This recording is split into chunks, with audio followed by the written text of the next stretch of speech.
வணக்கம். குற்றம் குற்றமே நிகழ்ச்சியை வழங்குவதற்காக திவ்யா. இன்னைக்கு குற்றம் குற்றமே நிகழ்ச்சியில பல குற்ற செய்திகள் இருக்கு. வாங்க நிகழ்ச்சிக்கு போகலாம்.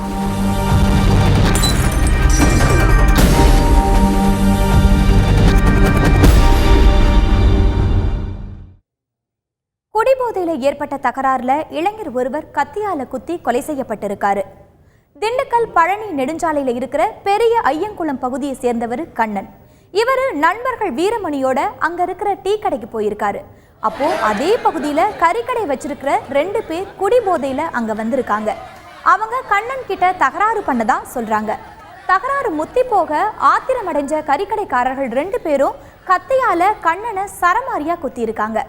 இதுல படுகாயமடைஞ்ச அவரு அந்த இடத்திலேயே இறந்து போயிட்டாரு. கூட இருந்த வீரமணிக்கும் கத்தி குத்து ஏற்பட்டுச்சு. படுகாயமடைஞ்ச அவரை திண்டுக்கல் அரசு மருத்துவமனைக்கு கொண்டு போனாங்க. கண்ணனோட சடலத்தை கைப்பற்றிய போலீசார் பிரேத பரிசோதனைக்காக அனுப்பி வச்சிருக்காங்க. இந்த கொலை தொடர்பா போலீசார் வழக்கு பதிவு பண்ணி விசாரணை பண்ணிட்டு வராங்க.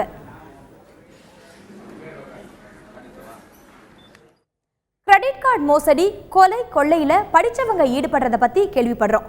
இதுக்கு சமூக சூழல் காரணமா இல்ல அவங்களோட குடும்ப சூழல் காரணமா அப்படிங்கறத பத்தி இன்னைக்கு உளவியல் உலகம் பகுதியில பார்க்கலாம்.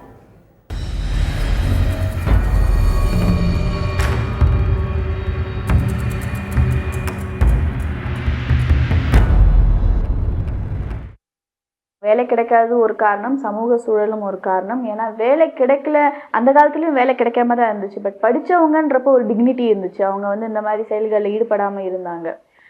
பட் இந்த காலத்துல படிச்சவங்க படிக்காதவங்க யாரா இருந்தாலும் தன்னுடைய தேவை பூர்த்தி செய்யணுன்றதுக்காக எந்த செயலும் ஈடுபடலாம் அப்படின்ற ஒரு கான்செப்ட்ல போயிட்டு இருக்காங்க. இதுக்கு இன்னொரு முக்கிய காரணம், இப்ப படிச்சவங்க யாருன்னா இதே அகடமிக்ஸை கம்ப்ளீட் பண்ணவங்க தான். ஸோ ஸ்கூலிங்லேயே அகடமிக்ஸ்லேயே நம்ம மாரல் ஸ்டடீஸ்ன்றதை ஸ்டாப் பண்ணிட்டோம். ஸோ நல்லொழுக்கம், ஒரு பிரின்சிபல், ஒரு மொராலிட்டி, வேல்யூ சிஸ்டம் இதெல்லாமே சுத்தமாக போயிடுச்சு. எல்லாரும் எப்படியோ கஷ்டப்பட்டு மகப் பண்ணி மார்க் வாங்கிடுறாங்க. மார்க்கை வச்சு காலேஜ்குள்ளே போயிடுறாங்க. எங்கேயோ அங்கேயும் படித்து வெளியே வந்துடுறாங்க. ஸோ என்னை பொறுத்த வரைக்கும் படித்தவங்க அப்படின்றது டிகிரி வச்சிருக்கிறதோ இல்லை எவ்வளோ படிக்கிறாங்க எவ்வளோ மார்க் வாங்குறாங்கன்றது நிச்சயமாக கிடையாது. யார் ஒருத்தவங்க தெளிவா இருக்காங்க, எது செய்யணும் செய்யக்கூடாது, சமூகத்துக்கு இது நல்லது கெட்டது அப்படின்ற தெளிவு யாருக்கு இருக்கோ அவங்க தான் உண்மையிலேயே உலகத்தை படிச்சவங்களா இருப்பாங்க. ஸோ அந்த விதத்துல இந்த மாதிரி தவறுகள் செய்யறவங்க, இந்த மாதிரி காசுக்காக எதையும் செய்யறவங்க, கொள்ளை அடிக்கிறவங்க, கொலை பண்றவங்க, இவங்கெல்லாம் தன்னுடைய சுயலாபத்துக்காக சமூகத்தை ஒரு பொருளா ஒரு டேக்கிங் ஃபார் ரைடா எடுத்துக்கும் போது டெஃபினட்டா அவங்கள நம்ம படிச்சவங்க கேட்டகரியிலேயே கொண்டு வர முடியாது. பட் அதை மீறி நம்ம விவாதத்துக்கு ஏன் படிச்சவங்க இப்படி பண்றாங்கன்னு பார்த்தா, நான் சொன்ன மாதிரி அவங்களுக்கு அகடமிக்கலி ஸ்ட்ராங்கா இருக்காங்க, but morally they are very weak. Perumal கோயில் பூட்டை உடைச்சு 2 லட்சம் ரூபாய் மதிப்புள்ள பணம், வெள்ளி பொருட்களை கொள்ளையர்கள் திருடிட்டு போயிட்டாங்க. சேலம் மாவட்டம் ஓமலூர் பக்கத்துல இருக்கிற குப்பூர் கிராமத்துல 100 வருஷம் பழமை வாய்ந்த பெருமாள் கோயில் இருக்கு. இந்த கோயில்ல பெருமாளுக்கு தங்கம், வெள்ளி கவசங்களும், ஸ்ரீதேவி பூதேவிக்கு தங்கம், வெள்ளி நகைகள் இருந்திருக்கு. இந்த கோயில்ல கொஞ்ச நாளைக்கு முன்னாடி தான் புரட்டாசி திருவிழா நடந்து முடிஞ்சதால உண்டியல்ல காணிக்கைகளும் அதிகமா இருந்ததா சொல்றாங்க. இந்த நிலையில கொள்ளையர்கள் கோயில் பூட்டை உடைச்சு தங்கம், வெள்ளி நகைகள், பூஜை பொருட்கள், உண்டியல்ல இருந்த பணத்தை கொள்ளையடிச்சிட்டு போயிட்டாங்க. கொள்ளை போன பொருள் பணத்தோட மதிப்பு 2 லட்சம் ரூபாய் இருக்கும்னு சொல்றாங்க. இந்த திருட்டு சம்பவத்தை பத்தி இந்து சமய அறநிலையத்துறை அதிகாரிகள் போலீஸ் கிட்ட புகார் கொடுத்தாங்க. அவங்க வழக்கு பதிவு பண்ணி கோயில்ல கொள்ளையடிச்சிட்டு போனவங்களை தீவிரமா தேடிட்டு வராங்க. கோர்ட் வெளியே நிறுத்தி வச்சிருந்த கார்ல இருந்து ஏசி, விலை உயர்ந்த சிடி பிளேயர்கள் திருடு போன சம்பவம் பெரும் பரபரப்பை ஏற்படுத்தி இருக்கு. விழுப்புரத்தில் இருக்கிற நீதிமன்றத்தில் 500க்கும் மேற்பட்ட வழக்கறிஞர்கள் பணியாற்றிட்டு வராங்க. இவங்க நேற்று இரவு தங்களோட கார்களை நீதிமன்ற வளாகத்தில் நிறுத்தி வைக்கிறது வழக்கம். இந்த நிலையில 20ஆம் தேதி இரவு வழக்கறிஞர்கள் வழக்கம் போல கார்களை நிறுத்திட்டு போனாங்க. அடுத்த நாள் பார்க்குறப்போ கார் கண்ணாடிகள் உடைக்கப்பட்டு இருந்துச்சு. இதை பத்தி அவங்க போலீஸுக்கு தகவல் கொடுத்தாங்க. சம்பவ இடத்துக்கு போன போலீசார் விசாரணை நடத்தினப்பதான் பெண் நீதிபதி கார் உட்பட 5 கார் கண்ணாடிகள் உடைச்சு AC, CD player, DVD player திருடு போனது தெரிய வந்திருக்கு. திருடு போன பொருட்களோட மதிப்பு 2 லட்சம் ரூபாய் இருக்கும்னு சொல்றாங்க. நீதிமன்ற வளாகத்தில் நிறுத்தி வைக்கப்பட்டிருந்த கார்ல கைவரிசை காட்டிய திருடர்களை போலீசார் தீவிரமா தேடிட்டு வராங்க. நான் விழுப்புரம் மாவட்ட நீதிமன்ற வளாகத்தில் வக்கீலாக இருக்கேன். 32 வருஷமாக வக்கீலாக இருக்கேன். நீதிமன்றத்தில் இருக்கிற கார் பார்க்கிங் ஷெட்டில் எப்பவும் 10 கார் 15 கார் நின்றுட்டு இருக்கோம். நேற்றைய தினம் வந்து குறிப்பாக ஒரு 5 கார்களை வந்து யாரோ மர்ம நபர்கள் வந்து கார் கண்ணாடியில் உடச்சி உள்ளே இருக்கிற ஸ்டீரியோ ஏசி பொருள்லாம் திருடியிருக்காங்க. ஒரு 2 லட்சம் ரூபா மதிப்பான பொருளை திருடியிருக்காங்க. இது நீதிமன்ற வளாகத்துக்குள்ளே நடைபெற்றது. இதுதான் முதல் முறையான சம்பவம். இவ்வளோ கடுமையான சம்பவம் இப்போ தான் நடந்திருக்கு.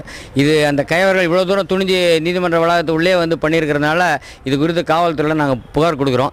இது உரிய நடவடிக்கை எடுப்பதும் இல்லாமல் இது கொஞ்சம் கடுமையான நடவடிக்கை காவல்துறையில் எடுத்தாங்கன்னா தான் பாக்கி பொதுமக்களிலிருந்து அனைவருக்கும் கொஞ்சம் பயம் இல்லாத உணர்வு இருக்குன்றது என்னுடைய கருத்து. வள்ளியூர்ல அடுத்தடுத்த 3 கடைகள்ல கொள்ளையர்கள் கைவரிசை காட்டியிருக்காங்க. இதனால வியாபாரிகள் பீதியில உறைஞ்சு போயிருக்காங்க. நெல்லை மாவட்டம் வள்ளியூர்ல இருக்கிற நெடுஞ்சாலையில சக்திவேல் அப்படிங்கிறவரு சொந்தமா வளையல் கடை வச்சிருக்காரு. இவரோட கடையோட பூட்டை உடைச்ச கொள்ளையர்கள் 82,000 ரூபாய் மதிப்புல இருக்கிற கவரிங் நகைகளையும் 30,000 ரூபாய் மதிப்புள்ள பொருட்களையும் திருடிட்டாங்க. சக்திவேல் கடைக்கு பக்கத்துல இருக்கிற கருப்பசாமி அப்படிங்கிறவருக்கு சொந்தமான அரிசி கடையில 8,000 ரூபாய் பணமும் திருடு போயிருக்கு. அடுத்த கடையோட பூட்டையும் கொள்ளையர்கள் உடைச்சிருக்காங்க. உள்ள பணம் எதுவும் இல்லாததால அவங்க திரும்பி போயிட்டாங்க. இதே போல 2 நாளைக்கு முன்னாடி இதே பகுதியில கொள்ளை நடந்ததா சொல்றாங்க. இந்த திருட்டு சம்பவத்தை பத்தி போலீசார் வழக்கு பதிவு பண்ணியிருக்காங்க. கொள்ளையர்களை பிடிக்க முடியாம அவங்க திணறிட்டு வராங்க. தொடர் கொள்ளையால வியாபாரிகள் பீதி அடைஞ்சிருக்காங்க. வேலூர்ல அரசு தொடக்கப்பள்ளியில 4ஆம் வகுப்பு மாணவி கிட்ட சில்மிஷம் பண்ண பயிற்சி ஆசிரியர் கைதான செய்தியை பத்தி போன வாரம் பார்த்தோம். ஆசிரியர் பணி மற்றவங்களுக்கு முன்மாதிரியா இருக்கணும் அப்படின்னு சொல்லுவாங்க. ஆனா ஒரு சில ஆசிரியர்களோட இது போன்ற தவறான நடவடிக்கையை பத்தி மற்ற ஆசிரியர்கள் என்ன சொல்றாங்கன்னு கேட்கலாம். இந்த செய்தியை கேட்டவுடனே எனக்கு ரொம்ப அதிர்ச்சியாக தான் இருந்தது. மாதா பிதா குரு தெய்வங்கிற நிலையில் குருவாக இருக்கக்கூடியவர்கள் இப்படி நடக்கிறாங்க, அதுவும் குறிப்பாக ஒரு பயிற்சி ஆசிரியர் இப்படி நடந்திருக்கிறாருங்கிறது அதிர்ச்சியாக ஒரு பக்கம் இருந்தாலும் கூட, அந்த சூழலை பார்க்கும் பொழுது தொடக்கப்பள்ளிகளில் பெண் ஆசிரியர்கள் தான் நியமிக்கணும் அப்படிங்கிற ஒரு உத்தரவுகள்லாம் ஒரு காலத்தில் இருந்தது. அதெல்லாம் மாறி இன்றைக்கி வந்து பயிற்சி ஆசிரியராக, அதுவும் வகுப்பறையில் அங்கே இருக்கக்கூடிய தலைமை ஆசிரியரோ அல்லது வகுப்பு ஆசிரியர் இல்லாத ஒரு நிலையில் இது நடந்திருக்குது. அப்படிங்கும் பொழுது அந்த சூழ்நிலையையும் நம்ம சேர்த்து பார்க்க வேண்டியிருக்குது. இன்னும் கூடுதலாக இன்றைக்கி இருக்கக்கூடிய செல்ஃபோன்கள் போன்றவர்கள் இன்றைக்கி இளைஞர்களுக்கு பல்வேறு தூண்டுதலை கொடுக்கறது. அந்த தூண்டுதல் இருக்கக்கூடிய இளைஞர்களுக்கு வடிகால்கள் என்ன இருக்குது அப்படின்னா, இந்த மாதிரி தவறான முறையில் அவர்கள் பயன்படுத்துவதற்கு இந்த சூழலும் ஒரு காரணம். இதை மாற்றியமைக்கணும் அப்படின்னா ஒட்டுமொத்த சமூகத்துக்கு கூடுதலாக பொறுப்பு இருக்குது அப்படின்னு நான் பார்க்குறேன். இன்னும் சிறப்பாக ஆசிரியர் பணிக்கு வரக்கூடியவர்களுக்கு குறைஞ்சபட்ச ஒழுக்கம் அப்படிங்கிற விஷயங்களையும், நம்ம சமுதாயத்தில் எப்படிப்பட்ட ஒரு உயர்ந்த பொறுப்புகளில் இருக்கிறோம், சமுதாயத்தை உயர்ந்த தலைவர்களை உருவாக்கக்கூடிய ஒரு பொறுப்பில் ஒரு முன்மாதிரியாக இருக்கக்கூடிய நாம் எப்படி இருக்கணும் அப்படின்னு ஒரு சுய ஒழுக்கம் உடையவர்களை ஆசிரியர் பயிற்சிக்கு தேர்வு செய்யணும் அப்படிங்கிறது தான் இந்த சம்பவம் சுட்டி காட்டுறதாக நான் பார்க்கிறேன். சேலத்தில் தீபாவளி ஏலச்சீட்டு நடத்தி 8 கோடி ரூபாய் மோசடி செய்த இருவரிடம் காவல்துறையினர் விசாரணை பண்ணிட்டு வராங்க. சேலம் ஆண்டிப்பட்டியை சேர்ந்தவர் சுரேஷ்குமார் மற்றும் நாகராஜ் ஆகிய இவங்க 2 பேரும் ஏலச்சீட்டு நடத்திட்டு வந்து அந்த பகுதி மக்கள்கிட்ட பணம் பெற்றுட்டு வந்திருக்காங்க. ஆனா இவங்க உரிய நேரத்துல பணம் கொடுக்காததால இழுத்தடிச்சிருக்காங்க. ஒருவருக்கொருவர் மாறி மாறி பரஸ்பரம் இந்த விஷயத்துல குற்றம் சாட்டிக்கிட்டாங்க. இதனால ஆத்திரமடைஞ்ச பாதிக்கப்பட்ட மக்கள் சுரேஷ்குமார், நாகராஜ் ஆகியோரை பிடிச்சு போலீஸ் கிட்ட ஒப்படைச்சிருக்காங்க. மேலும் இழந்த பணத்தை மீட்டு தரணும்னு போலீஸ்ல புகார் கொடுத்திருக்காங்க. இதுக்கு அடுத்து ஏலச்சீட்டு மோசடி செஞ்சவங்களை போலீசார் கைது பண்ணி விசாரணை பண்ணிட்டு வராங்க. கும்பகோணத்துல இருக்கிற அடகு கடையில 1.25 கிலோ நகைகள் கொள்ளையடிக்கப்பட்ட சம்பவம் அந்த பகுதியில பெரிய பரபரப்பை ஏற்படுத்தி இருக்கு. கும்பகோணத்தில் இருக்கிற நரசிங்கன்பேட்டையில் ராஜா அப்படிங்கிறவருக்கு சொந்தமான அடகு கடை இருக்கு. தீபாவளியை முன்னிட்டு அடைக்கப்பட்டிருந்த கடையை ராஜா இன்னைக்கு வழக்கம் போல திறந்திருக்காரு. ஆனா நகைகள் வைக்கப்பட்டிருந்த லாக்கர் உடைக்கப்பட்டிருந்ததை கண்டு அவர் அதிர்ச்சி அடைஞ்சிருக்காரு. இதையடுத்து சம்பவ இடத்துக்கு வந்த போலீசார் தீவிர சோதனை மேற்கொண்டாங்க. 1.25 கிலோ தங்க நகைகள் மற்றும் 3.5 லட்சம் ரூபாய் கொள்ளை போனதா விசாரணையில தெரிய வந்திருக்கு.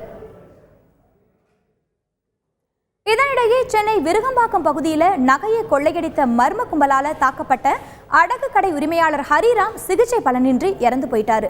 நேற்று இரவு கடையில் இருந்தப்போ மர்ம நபர்கள் சிலர் திடீரென உள்ளே புகுந்திருக்காங்க. ஹரிராம பயங்கர ஆயுதங்களால தாக்கியிருக்காங்க. கடைக்குள்ள இருந்த சுமார் 1 கோடி ரூபாய் மதிப்பிலான நகைகளையும் கொள்ளையடிச்சு போயிருக்காங்க. படுகாயங்களோட ரத்த வெள்ளத்தில் கிடந்த ஹரிராம சிகிச்சைக்காக தனியார் மருத்துவமனையில சேர்த்திருந்தாங்க. ஆனா அவரு சிகிச்சை பலன் இல்லாம இன்னைக்கு காலையில பரிதாபமா இறந்து போயிட்டாரு. கார்ல கடத்த முயற்சி பண்ண 18 லட்சம் மதிப்புள்ள 3 டன் செம்மர கட்டைகளை போலீசார் பறிமுதல் பண்ணியிருக்காங்க. வேலூர் மாவட்டம் வாணியம்பாடி சென்னை பெங்களூர் தேசிய நெடுஞ்சாலையில போலீசார் ரோந்து பணியில ஈடுபட்டு இருந்தாங்க. அப்போ டயர் வெடிச்சு நின்றுக்கிட்டு இருந்த கார்ல போலீசார் சோதனை பண்ணாங்க. கார்ல 3 டன் செம்மர கட்டைகள் இருந்தது தெரிய வந்திருக்கு. காரோட செம்மர கட்டைகளை போலீசார் பறிமுதல் பண்ணாங்க. அதோட மதிப்பு 18 லட்சம் ரூபாய் இருக்கும்னு சொல்றாங்க. கடத்தல்ல ஈடுபட்ட 3 பேர் தப்பிச்சு ஓடிட்டாங்க. அவங்கள போலீசார் தீவிரமா தேடிட்டு வராங்க. மணல் கடத்தலை தடுக்க முயற்சி பண்ண அரசு அதிகாரியை கார் ஏத்தி கொல்ல முயற்சி பண்ண அதிமுக பிரமுகரை போலீசார் கைது பண்ணியிருக்காங்க. கன்னியாகுமரி மாவட்டம் மார்த்தாண்டம் திக்குறிச்சி பகுதியில் விளவங்கோடு வட்டாட்சியர் வாகன சோதனையில் ஈடுபட்டு இருந்தாரு. அப்போ அந்த வழியா வந்த டாரஸ் லாரியை தடுத்து சோதனை பண்ணப்போ மணல் கடத்திட்டு வர்றது தெரிய வந்திருக்கு. மணல் கடத்தலுக்கு பயன்படுத்திய லாரியை அதிகாரிகள் பறிமுதல் பண்ணாங்க. விசாரணையில கடத்தலுக்கு பயன்படுத்திய லாரி குழித்துறையை சேர்ந்த தேவதாஸ் அப்படிங்கிறவருக்கு சொந்தமானதுன்னு தெரிய வந்துச்சு. தேவதாஸ் அதிமுக பிரமுகரா இருக்காரு. இந்த நிலையில லாரியை பறிமுதல் பண்ண துணை வட்டாட்சியர் புரேந்திரதாச கார் ஏத்தி தேவதாஸ் கொலை பண்ண முயற்சி பண்ணியிருக்காரு. இதுல அதிர்ஷ்டவசமா புரேந்திரதாஸ் தப்பிச்சிட்டாரு. அவர் கொடுத்த புகாரின் பேர்ல தேவதாச போலீசார் கைது பண்ணியிருக்காங்க. தக்கலை நீதிமன்றத்தில் ஆஜர்படுத்தப்பட்ட தேவதாச நாகர்கோவில் சிறையில் அடைச்சிருக்காங்க. மணல் கடத்தல்ல ஈடுபட்ட அதிகாரியை கார் ஏத்தி கொலை செய்ய முயற்சி பண்ண சம்பவம் மார்த்தாண்டம் பகுதியில் பெரிய பரபரப்பை ஏற்படுத்தி இருக்கு. அனுமதி இல்லாம மணல் திருட பயன்படுத்திய 3 டிராக்டர்கள், ஒரு ஜேசிபி எந்திரத்தை அதிகாரிகள் பறிமுதல் பண்ணியிருக்காங்க. திருவண்ணாமலை மாவட்டம் ஆரணி அடுத்த ஆதனூர் கிராம ஏரியில மணல் திருடுறதா அதிகாரிகளுக்கு தகவல் கிடைச்சிருக்கு. சம்பவ இடத்துக்கு போன அவங்க அங்க சோதனை பண்ணியிருக்காங்க. அப்போ அனுமதி இல்லாம மணல் அள்ள பயன்படுத்திய ஒரு ஜேசிபி எந்திரம், மணல் கடத்த பயன்படுத்திய 3 டிராக்டர்களை அதிகாரிகள் பறிமுதல் பண்ணாங்க. மணல் கடத்தல ஈடுபட்டவங்க அதிகாரிகளை பார்த்ததும் உடனே அங்கிருந்து தப்பிச்சு போயிட்டாங்க. மாவட்ட ஆட்சியர் திருவண்ணாமலை அவர்கள் உத்தரவுப்படி ஆதனூர் கிராமத்தில் குளத்தில் கள்ளத்தனமாக குளத்தில் மண் எடுத்த ஜேசிபி வச்சு 4 லாரி வண்டி எடுத்த தகவல் வந்தது. இங்கே நேரடியாக புலத்தணிக்கு நம்ம வட்டாட்சியர் அலுவலக மண்டல துணை வட்டாட்சியர் ஆர்ஐங்க பிஏவங்கெல்லாம் வச்சு இப்போ பார்த்ததில் 2 டிராக்டரும் ஒரு ஜேசிபி இருந்தது. அது போலீஸ் உதவியால் அதை கைப்பற்றி உடனடியாக போலீஸில் ஒப்படைக்க போகிறோம். அனுமதி இல்லாம லாரிகள்ல கடத்தப்பட்ட மரங்களை வருவாய்த்துறை அதிகாரிகள் பறிமுதல் பண்ணியிருக்காங்க. கிருஷ்ணகிரி மாவட்டம் வேப்பனப்பள்ளி வனப்பகுதியிலிருந்து திருட்டுத்தனமா மரங்களை வெட்டி கடத்துறதா மாவட்ட ஆட்சியருக்கு தகவல் கிடைச்சிருக்கு. இதையடுத்து அவங்க வேப்பனப்பள்ளி வனப்பகுதிக்கு போனாங்க. அப்போ அந்த வழியா வந்த 2 லாரியை அவங்க மடக்கி சோதனை பண்ணாங்க. அதுல புளிய மரம், கருவேல மரங்கள் வெட்டி கடத்துறது தெரிய வந்துச்சு. இதையடுத்து லாரியை அதிகாரிகள் பறிமுதல் பண்ணாங்க. கடத்தப்பட்ட மரங்களோட மதிப்பு பல லட்சம் இருக்கும்னு சொல்றாங்க. லாரி டிரைவர்கள் கிட்ட அவங்க விசாரணை பண்ணிட்டு வராங்க. இந்த கடத்தலுக்கு பின்னாடி யார் இருக்கான்னு போலீசார் தீவிரமா விசாரணை பண்ணிட்டு வராங்க. மதுரை மாவட்டம் உசிலம்பட்டியில இளம்பெண் ஒருத்தர் கௌரவ கொலை செய்யப்பட்டதை அவ்வளவு சீக்கிரம் மறந்திருக்க முடியாது. இதை பத்தி இன்னைக்கு ரத்த சரித்திரம் பகுதியில பார்க்கலாம்.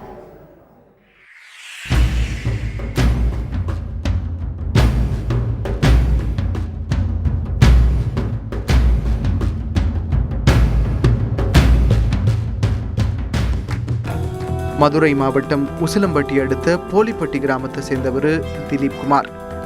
இவரும் சேம்பர் கிராமத்தை சேர்ந்த விமலாவும் காதலிச்சுட்டு வந்தாங்க. இவங்க 2 பேரும் வேற வேற சமூகத்தை சேர்ந்தவங்க அப்படிங்கிறதுனால இவங்க காதலை 2 பேர் வீட்லையும் ஏத்துக்கல. திலீப் குமாரை மறக்க சொல்லி வீட்டில் இருக்கிறவங்க விமலாவை கொடுமைப்படுத்தினதா சொல்றாங்க. இதனால இவங்க 2 பேரும் கல்யாணம் பண்ணிக்க முடிவு பண்ணாங்க. 2 பேரும் வீட்டை விட்டு வெளியில போய் கடந்த ஜூலை மாதம் 25ஆம் தேதி கேரளாவில் இருக்கிற பாலக்காட்டில் கல்யாணம் பண்ணிக்கிட்டாங்க. கல்யாணம் ஆகி 1 வாரம் கூட ஆகாத நிலையில போலீஸ் மற்றும் திலீப் குமாரோட உறவினர்கள் கேரளாவுக்கு போயிருக்காங்க. உங்களை பிரிக்க மாட்டோம், உங்க ஆசைப்படியே சேர்த்து வைக்கிறோம்னு சொல்லி அவங்கள உசிலம்பட்டிக்கு கூட்டிட்டு வந்திருக்காங்க. ஆனா ஸ்டேஷன்ல 2 பேரையும் மிரட்டி விமலாவை திலீப் கிட்ட இருந்து பிரிச்சு கூட்டிட்டு போயிட்டாங்க. அதுக்கு மறுநாள் விமலாவை திலீப் கடத்திட்டதா வழக்கு போட்டு உசிலம்பட்டி நீதிமன்றத்துல போலீசார் ஆஜர்படுத்தினதா சொல்றாங்க. நீதிபதி கிட்ட என்னை யாரும் கடத்தல, நான் விரும்பித்தான் போனேன்னு விமலா சொன்னதால திலீப் குமாரை விட்டுட்டாங்க. செப்டம்பர் 22ஆம் தேதி அவசரமா தேனி மாவட்டம் பூதிபுரத்தை சேர்ந்த சதீஷுக்கு விமலாவோட விருப்பம் இல்லாம நிச்சயதார்த்தம் பண்ணதா தெரியுது. இந்த நிலையில கடந்த 1ஆம் தேதி இரவு விமலா தூக்கு மாட்டி தற்கொலை பண்ணிக்கிட்டதா சொல்றாங்க. ஆனா வேற சமூகத்தை சேர்ந்த தன்னை காதலிச்சு திருமணம் பண்ணதால விமலாவை கௌரவ கொலை பண்ணிட்டாங்கன்னு திலீப் குமார் போலீஸ் கிட்ட புகார் கொடுத்திருக்காரு. கௌரவத்துக்காக கொலை பண்ற வழக்கம் எப்பதான் முடிவுக்கு வருமோ தெரியல. இத்துடன் குற்றம் குற்றமே நிகழ்ச்சி நிறைவடைகிறது. தொடர்ந்து இணைந்திருங்கள் தந்தி தொலைக்காட்சியுடன்.